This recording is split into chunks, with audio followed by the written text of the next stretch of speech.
হামাসের ওপর দায় চাপিয়ে যুদ্ধবিরতির আলোচনা থেকে সরে গেল ইসরায়েল ও যুক্তরাষ্ট্র। গাজায় একদিনে নিহত আরও ৬২। ফিলিস্তিনকে রাষ্ট্র হিসেবে স্বীকৃতি দেবে ফ্রান্স। ওমান উপসাগরে আবারও উত্তেজনা। ইরানি সেনাদের তোপের মুখে পিছু হটল মার্কিন যুদ্ধ জাহাজ। উস্কানিমূলক আচরণ বন্ধ করতে ওয়াশিংটনকে সতর্ক করল তেহরান। সিরিয়ার সুয়েইদা প্রদেশে সাম্প্রদায়িক সংঘাতে বাস্তুচ্যুত প্রায় ১.৫ লাখ মানুষ। জাতিসংঘের প্রতিবেদন। তুরস্কের কাছে সামরিক সহায়তা চাইল সারাহ সরকার।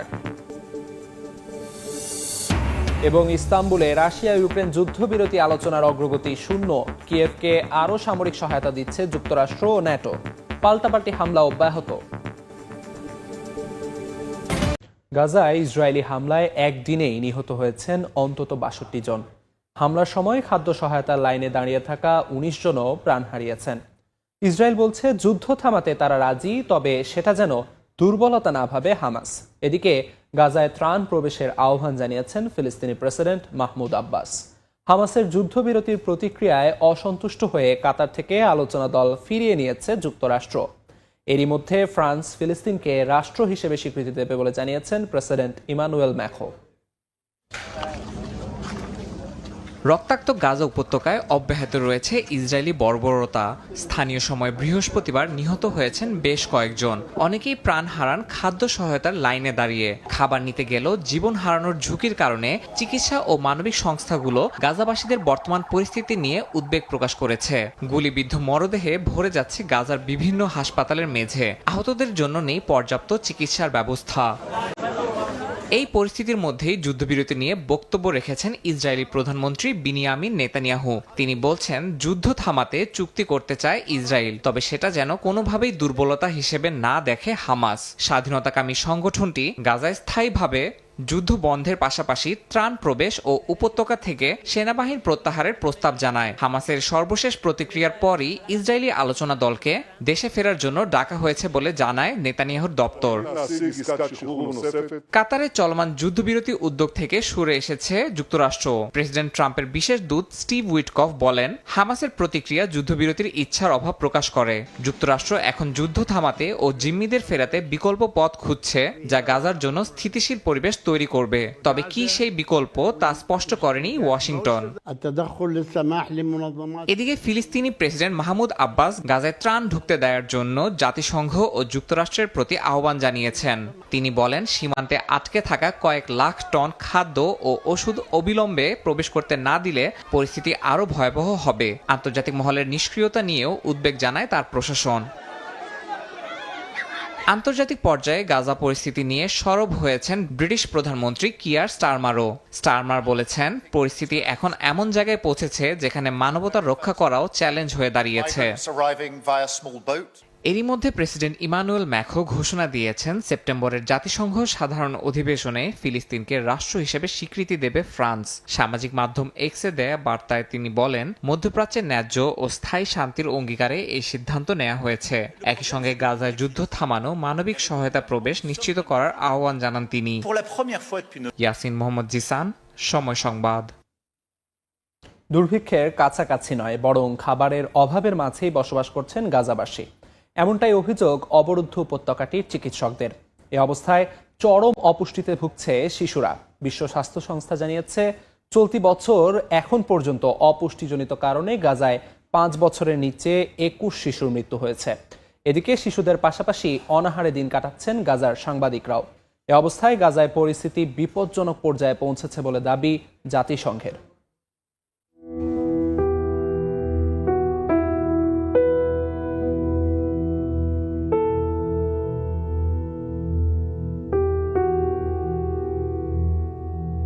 মাত্র ৪ কেজি ওজন শিলার। বয়স অনুযায়ী তার স্বাভাবিক ওজন হওয়ার কথা ছিল ৯ কেজি, কিন্তু খাবারের অভাবে মারাত্মক অপুষ্টিতে ভুগে মায়ের কোলেই শুয়ে বসে থাকতে হচ্ছে শিশুটিকে। শুধু শিলা নয়, পর্যাপ্ত খাবারের অভাবে নানা ধরনের অসুখে ভুগছে আরও অনেক শিশু। গাজার খান ইউনিসের নাসের হাসপাতালের শিশু বিভাগে এমন করুণ দৃশ্য এখন নতুন কিছু নয়। হাসপাতালের চিকিৎসকরা বলছেন তারা এখন আর দুর্ভিক্ষের কাছাকাছি নেই, বরং এর মধ্যেই বাস করছেন। শিশু থেকে বৃদ্ধ কারো জন্যই পর্যাপ্ত খাবার, ওষুধ বা পানি মিলছে না। এক বিবৃতিতে জাতিসংঘ জানিয়েছে গাজায় পরিস্থিতি বিপজ্জনক পর্যায়ে পৌঁছেছে। দাতব্য সংস্থাগুলোর তথ্য অনুযায়ী খাদ্য সরবরাহে বাধা, সীমিত প্রবেশাধিকার এবং গোলাগুলির ঝুঁকিতে কার্যত ভেঙে পড়েছে সহায়তা কাঠামো। এ বিষয়ে বিশ্ব স্বাস্থ্য সংস্থা জানিয়েছে চলতি বছর এখন পর্যন্ত অপুষ্টিজনিত কারণে গাজায় 5 বছরের নিচে 21 শিশুর মৃত্যু হয়েছে। আর সাম্প্রতিক সপ্তাহগুলোতে অনাহারে মারা যাওয়া ফিলিস্তিনির সংখ্যা 111 জনে পৌঁছেছে। এই দুর্ভিক্ষকে মানবসৃষ্ট আখ্যা দিয়েছেন সংস্থাটির মহাপরিচালক। শুধু শিশুরাই নয়, গাজার সাংবাদিকরাও অনাহারে দিন কাটাচ্ছেন উল্লেখ করে গভীর উদ্বেগ জানিয়েছে বিবিসি, এএফপি, এপি ও রয়টার্স। এক যৌথ বিবৃতিতে আন্তর্জাতিক 4 শীর্ষ সংবাদ মাধ্যম বলেছে গাজার সাংবাদিকরা এখন এমন বাস্তবতায় পড়েছেন যেখানে নিজের ও পরিবারের খাবার জোগাড় করাও কঠিন হয়ে উঠেছে। চলতি বছরের মার্চে গাজায় মানবিক সহায়তা পুরোপুরি বন্ধ করে দেয় ইসরায়েল। মে মাসে নিষেধাজ্ঞা কিছুটা শিথিলের পরও থাকে কড়া নিয়ন্ত্রণ। ইসরায়েলের দাবি উপত্যকাটিতে যথেষ্ট খাদ্য প্রবেশ করানো হয়েছে, বরং জাতিসংঘই দেরিতে বিতরণ করছে। তবে জাতিসংঘ বলছে ইসরায়েলি বিধিনিষেধের মধ্যে কাজ চালানোই সবচেয়ে বড় চ্যালেঞ্জ। মৌসুমী সাথী, সময় সংবাদ। ওমান উপসাগরে টহলরত মার্কিন যুদ্ধজাহাজকে পিছু হটতে বাধ্য করেছে ইরানের সেনারা। ইরানের জলসীমার কাছে পৌঁছে যায় মার্কিন যুদ্ধজাহাজ ডেস্ট্রয়ার ইউএসএস ফিটজারাল্ড। দ্রুত সেটিকে সরে যেতে সতর্ক বার্তা পাঠায় ইরানের সামরিক হেলিকপ্টার। জবাবে মার্কিন রণতরী থেকে গুলি করার হুমকি দিলে বেড়ে যায় উত্তেজনা।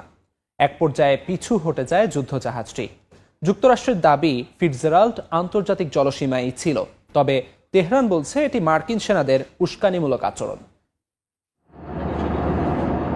ওমান উপসাগর মধ্যপ্রাচ্যের অতি স্পর্শকাতর একটি সামুদ্রিক করিডর। সেখানেই ইরানের নজরদারিতে থাকা এলাকায় ঢুকে পড়ে মার্কিন যুদ্ধজাহাজ ফিটজেরাল্ড। আর তাতেই নতুন করে উত্তপ্ত হয়ে ওঠে পরিস্থিতি।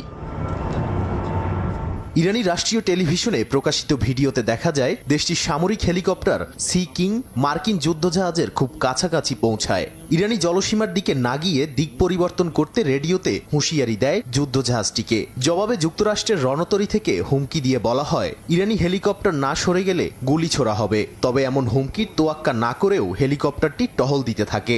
এক পর্যায়ে দিক পরিবর্তন করে পিছু হটে ডেস্ট্রয়ার ইউএসএস ফিটজেরাল্ড। এমন পরিস্থিতিকে যুক্তরাষ্ট্রের উস্কানিমূলক আচরণ বলে দাবি করেছে ইরান। ঘটনার পরপর মার্কিন প্রতিরক্ষা মন্ত্রণালয় জানায় ঘটনাটি ছিল পেশাদার ও নিরাপদ, কোনো মিশনে প্রভাব পড়েনি। তাদের দাবি ফিটজেরাল্ড আন্তর্জাতিক জলসীমায় ছিল এবং ইরানি হেলিকপ্টারই তাদের কাছে চলে গিয়েছিল। ওমান উপসাগরে সামরিক উত্তেজনার পর কূটনৈতিক লড়াই হয় জাতিসংঘে। নিরাপত্তা পরিষদে রাখা বক্তব্যে ইরানি উপপররাষ্ট্রমন্ত্রী কাজেম গারিবাবাদি অভিযোগ করে বলেন যুক্তরাষ্ট্র ও ইসরায়েল মিলে জাতিসংঘ সনদকে পদদলিত করছে। তিনি বলেন গাজায় হাজার হাজার সাধারণ মানুষের হত্যাকাণ্ড, স্কুল, হাসপাতালে বোমা হামলা এবং খাদ্য সরবরাহের পথ বন্ধ করে ইসরায়েল গণহত্যা চালাচ্ছে। আর এই অপরাধে তাদের সহযোগী হলো মার্কিন সরকার। এদিকে সাবেক মার্কিন দূত রবার্ট ম্যালি এক সাক্ষাৎকারে বলেন ইরানে হামলা যুক্তরাষ্ট্রের ভুল সিদ্ধান্ত ছিল। এর পরিণতি হবে দীর্ঘমেয়াদী, অনিশ্চিত এবং মার্কিন নিরাপত্তা নীতিকে হুমকির মুখে ফেলবে। ম্যালির বক্তব্য অনুযায়ী এই হামলায় শুধু পরমাণু কেন্দ্র নয়, হাসপাতাল ও আবাসিক এলাকাও আক্রান্ত হয়েছে। এ কারণে তেহরানে সরকার বিরোধী নয় বরং জাতীয়তাবাদী আবেগ বেড়েছে।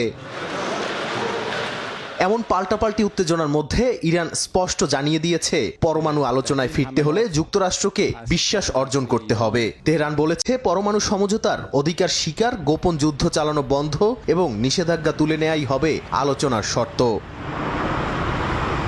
নাদিম মারজান, সময় সংবাদ। সিরিয়ার সুয়েদা প্রদেশে সাম্প্রদায়িক সংঘাতে বাস্তুচ্যুত হয়েছে 1,45,000 মানুষ। বন্ধ হয়ে গেছে বিদ্যুৎ, পানি ও খাদ্য সরবরাহ। বুধবার এক প্রতিবেদনে এই তথ্য জানিয়েছে জাতিসংঘের মানবিক বিষয়ক সংস্থা। এদিকে পরিস্থিতি সামাল দিতে তুরস্কের কাছে সামরিক সহায়তা চেয়েছে সিরিয়ার অন্তর্বর্তী সরকার। সিরিয়ার সুয়েদায় সাম্প্রতিক সহিংসতার প্রভাব পড়েছে আশেপাশের অঞ্চলেও। জাতিসংঘের মানবিক বিষয়ক সংস্থা জানায় সংঘাতের মুখে সুয়েদা ছেড়ে জীবন বাঁচাতে পালিয়ে গেছেন 1,45,000 মানুষ। এদের অনেকে আশ্রয় নেন পাশের দারা ও দামেস্কে, বাকিরা ঠাঁই নেন আত্মীয় স্বজন বা অস্থায়ী আশ্রয়ে। সংস্থাটি আরও জানায়, সহিংসতায় শুধু প্রাণহানিই নয়, পুরো প্রদেশে ভেঙে পড়েছে মৌলিক সেবা। বিদ্যুৎ সংকটের পাশাপাশি দেখা দিয়েছে জ্বালানি ঘাটতি, বাজারে নিত্যপণ্যের সংকট, বেকারিগুলো বন্ধ হয়ে যাওয়ায় দেখা দিয়েছে খাদ্য সংকটও। স্থানীয় প্রশাসন ও স্বেচ্ছাসেবী সংগঠনগুলো চেষ্টা করছে পরিস্থিতি সামাল দিতে। এই উত্তপ্ত পরিস্থিতিতে সিরিয়ার অন্তর্বর্তীকালীন সরকার তুরস্কের কাছে সামরিক সহায়তা চেয়েছে। তুরস্কের প্রতিরক্ষা মন্ত্রণালয়ের এক কর্মকর্তা জানান, সিরিয়াকে প্রশিক্ষণ, কারিগরি সহায়তা ও পরামর্শ দিতে প্রস্তুত আঙ্কারা। দেশটির প্রেসিডেন্টের মুখপাত্র বলেন, সিরিয়া চাইলে তুরস্ক শক্তভাবে তাদের পাশে থাকবে। তিনি আরও জানান, সিরিয়ায় অস্থিতিশীলতা প্রতিরোধ করা তুরস্কের জাতীয় নিরাপত্তার অংশ। অর্জিতা শেহজিন, সময় সংবাদ। আন্তর্জাতিক সময় আরও থাকছে। পাকিস্তান, ইরান থেকে দেশে ফেরত যাওয়া আফগানদের ওপর নির্যাতন চালানোর অভিযোগ। জাতিসংঘের প্রতিবেদন প্রকাশ, অস্বীকার করে উল্টো সহায়তা দেওয়ার দাবি তালেবান সরকারের।